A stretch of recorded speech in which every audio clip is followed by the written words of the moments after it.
ጤና ይስጥልኝ ክቡራን ተመልካቾቻችን ከኢሳት ነጻ የህዝብ ሚዲያ የሰዓቱን ዜና ይዘን ቀርበናል። ከዘገባዎቹ ጋር ትግስት ተስፋዬ ነኝ። አብራችሁን ነው። ቀዳሚ ወዳደረግነው መረጃ አልፋለሁ። ጠቅላይ ሚኒስትር አብይ አህመድ የልዩ ዘመቻዎች እዝ የቀጠናውንና የመላው አፍሪካን ሰላም ለማስከበር በሚያስችል ብቃት ላይ ደርሷል አሉ። ጠቅላይ ሚኒስትሩ ይህን የገለጹት የዙን 60ኛ ዓመት የምስረታ በዓል አስመልክቶ በተዘጋጀ ስነ ስርዓት ላይ ነው። በዚህ ወቅት ሰራዊቱ ዘመናዊ ቴክኖሎጂ የታጠቀ በአካልና በአእምሮ የበለጸገ እንዲሁም ውጊያን አስቀድሞ የማስቀረትና ከተጀመረም በአጭር ጊዜ መቋጨት ብቃት ያለው መሆኑ ተገልጿል። ይህ ኃይል ለኢትዮጵያ ብቻ ሳይሆን ለምስራቅ አፍሪካና ለመላው አህጉሪቱ ሰላም ጋሻ ነው ያሉት ጠቅላይ ሚኒስትሩ ከሶማሌ እስከ ምጽዋ ያለውን የባህር ቀጠና ከሽብር ነፃ ለማድረግ እንደሚሰራ ተናግረዋል። ከሶማሌ ጫፍ እስከ ምጽዋ ጫፍ በባህር የሚያጋጥሙ ሽብሮችን ወንድም ህዝቦችን ደግፈን ሽብርን ለማስቀረትና ልማት ብልጽግናን በቀጠናችን ለማረጋገጥ ለኢትዮጵያ ብቻ ሳይሆን ለቀጠናው በቂ የሆነ ኤሊት ፎርስ ቴክኖሎጂ የታጠቀ ቴክኖሎጂ የሚጠቀም በድሮን ሪኮነሰንስ የሚያደርግ በካሚካዚ ምሽግ የሚያፈርስ በምሽግ ብቻ ሳይሆን በስትራቴጂክ ቦታዎች በሰላም ወረዳዎች ውጊያን የሚያጧጥፍና የሚያሳጥር ተቋም ኢትዮጵያ ስለገነባች ድፍን የምስራቅ አፍሪካ ሀገራት ድፍን የአፍሪካ ሀገራት እንኳን ደስ ያላችሁ እንኳን ደስ ያለንላችሁ ፈልጋለሁ።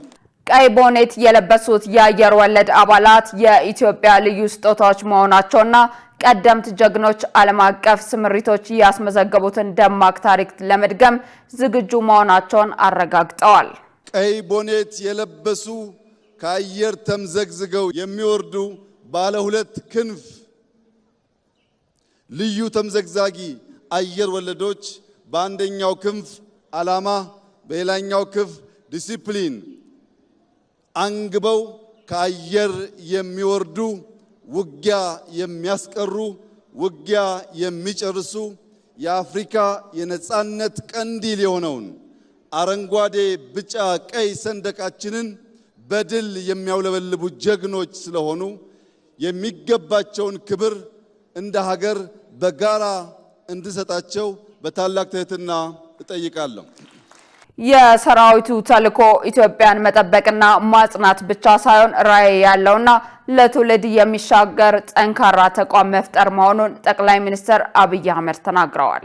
የኛ ዝግጅት በድፍን አፍሪካ ሰላም ለማረጋገጥ በድፍን አፍሪካ ብልጽግናን ለማረጋገጥ በቀጠናችን ላሉ ሀገራት አለኝታ መከታ ጋሻ ለመሆን ነው።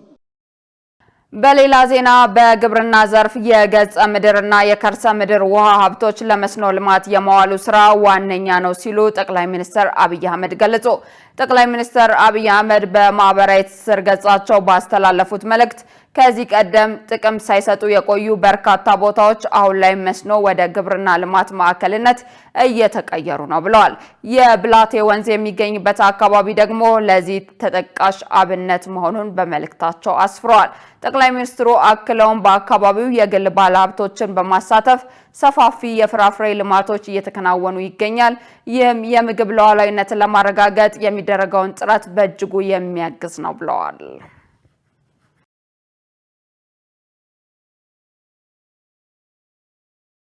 የአድዋ ድል ሁለንተናዊ ሉዓላዊነትን የተጎናጸፈች ኢትዮጵያን ለትውልድ ለማስተላለፍ ትምህርት የሚሰጥ አኩሪ ገድል ነው ተባለ።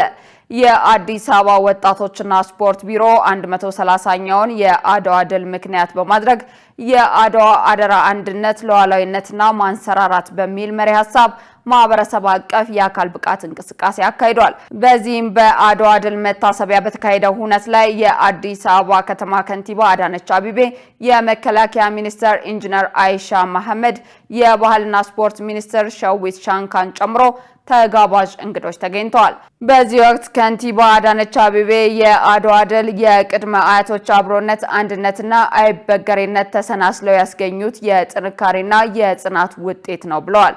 የቅኝ ግዛትን ምኞት ለማክሸፍ ከአራቱም አቅጣጫ የተማሙ ቅድመ አያቶች የጥቁር ሕዝቦች ነጻነትና የኩራት ምንጭ የሆነው የአድዋ ድል ለመቀዳጀት በቅተዋል ነው ያሉት።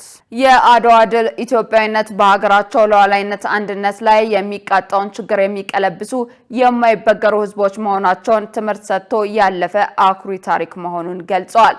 የመከላከያ ሚኒስትር ኢንጂነር አይሻ መሐመድ በበኩላቸው የአድዋ ድል ተራ የጦርነት ማሸነፍ ውጤት ብቻ ሳይሆን ጽናት፣ ብልሃት፣ ጥበብና የአንድነት ብቃት ውጤት ነው ብለዋል። የአድዋ ድል የአንድነትን አብሮነትና የጽናት ትምህርት ነው ያሉት ሚኒስትሯ በማህበረሰብ ስፖርት የታየውን አንድነት ለኢትዮጵያ ሁለንተናዊ እድገትና ብልጽግና መድገም እንደሚያስፈልግ አስገንዝበዋል።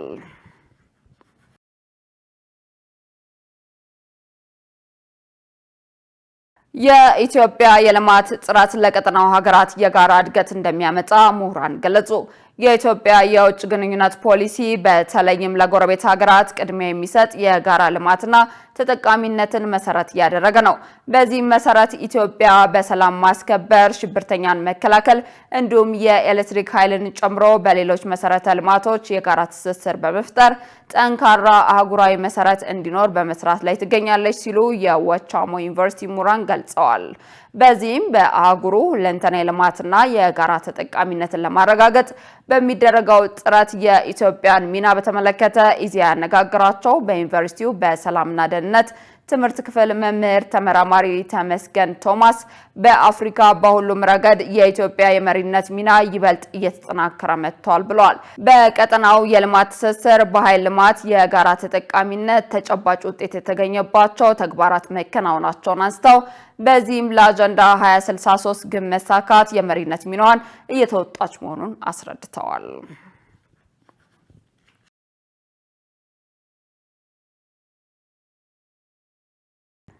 ክቡራን ተመልካቾቻችን ከኢሳት ነጻ የህዝብ ሚዲያ ዜናዎቻችን አሁንም እንደቀጠሉ ናቸው። በቀጣይነት ወደ ውጭ ዘገባዎች እናምራለን። በኢራን የዩኒቨርሲቲ ተማሪዎች በግዝፈቱ የመጀመሪያው ነው የተባለ ሰልፍ አካሄዱ። ሰልፉ መንግስት ባለፈው ወር የተቀሰቀሰውን ተቃውሞ ለመቀልበስ አሰቃቂ እርምጃ ከወሰደ በኋላ የተካሄደ ትልቅ ሰልፍ ነው ተብሏል። በሻሪፍ የቴክኖሎጂ ዩኒቨርሲቲ ቅዳሜ ዕለት የተደረገው የተቃውሞ ሰልፍ የሚያሳዩ ተንቀሳቃሽ ምስሎችን ቢቢሲ ይዞ ወጥቷል። ይሁን እንጂ በኋላ ላይ በተቃዋሚዎቹና በመንግስት ደጋፊዎች መካከል ጠብ ተጀምሯል ተብሏል። በሰልፉ ላይ የቴህራን ዩኒቨርሲቲ ተማሪዎች ቁጭ ብለው ተቃውሟቸውን ሲገልጹ፣ በሰሜን ምስራቅ ደግሞ የጎዳና ሰልፍ መካሄዱ ተነግሯል። በሌላ በኩል የአሜሪካው መሪ ተቃዋሚዎቹን የደገፉ ሲሆን ተቃዋሚዎቹን እርዳታ እየመጣ ነው በሚል መሪ ቃል ሲያበረታቱ ነበር። ቢቢሲ የተረጋገጠ ተንቀሳቃሽ ምስል በመቶዎች የሚቆጠሩ ተቃዋሚዎችን አብዛኞቹ ብሔራዊ ሰንደቅ ዓላማ ይዘው በሰላማዊ መንገድ ወደ ግቢያቸው ሲተሙ ያሳያል።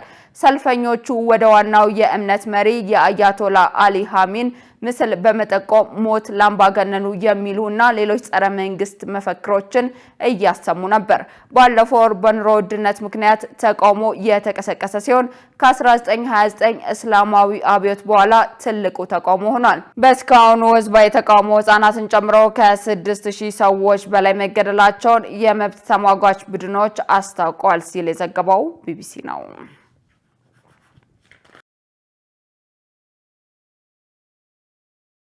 ዶናልድ ትራምፕ የጠቅላይ ፍርድ ቤቱን ውሳኔ በመቃወም ከውጭ በሚገቡ ምርቶች ላይ የ15 በመቶ ታሪፍ እንደሚጥሉ ተናገሩ።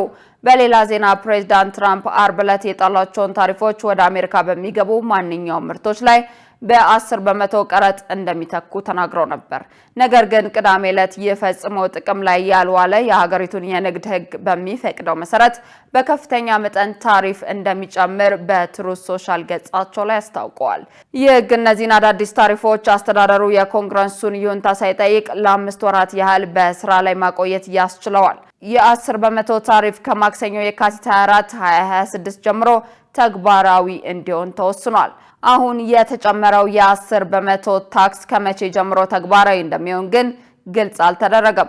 አዲሱ የ15 በመቶ የግብርና ተመን እንደ አውሮፓውያን አቆጣጠር በ1974 በወጣው የሀገሪቱ የንግድ ሕግ መሰረት ጊዜያዊ መፍትሄ ሲሆን ከአሜሪካ ጋር የ15 በመቶ ታሪፍ የተስማሙ እንደ ዩኬ እና አውስትራሊያ ላሉ ሀገሮች ጥያቄ ያስነሳል ተብሏል። ዘገባው የቢቢሲ ነው።